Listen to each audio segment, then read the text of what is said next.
In this Sunday's Gospel, Jesus debunks the old Jewish belief that if there were some sort of suffering, it must have been because of some great sin that a person or his or her ancestors had committed, perhaps generations ago.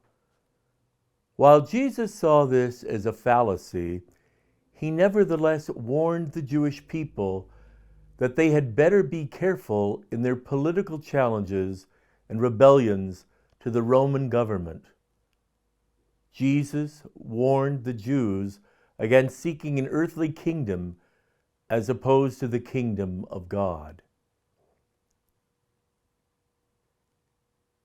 He then spoke about the parable of the fig tree.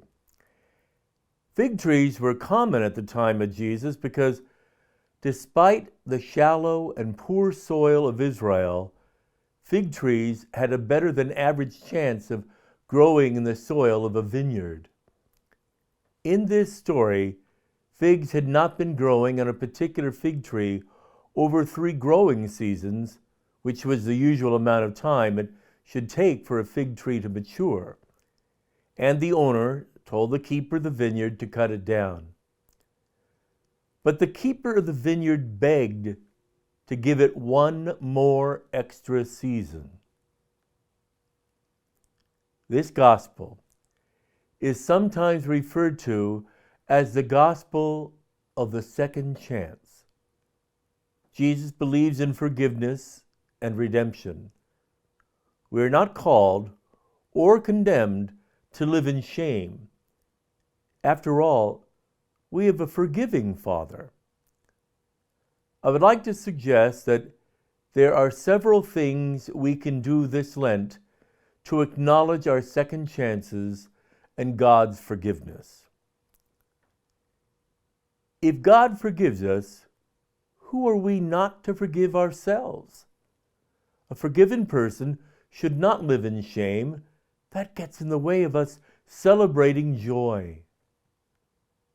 A forgiven person must be a forgiving person as well. Forgiveness must be like a gift we have received, and we pass it on to others. We must be as patient as that keeper of the vineyard who wanted to give the fig tree yet another chance to produce. It is important to note that the parable also makes it quite clear that there is, at some point, a final chance. If we repeatedly refuse to do what is right, then it is not God who chose to desert us. It was we who chose to desert God.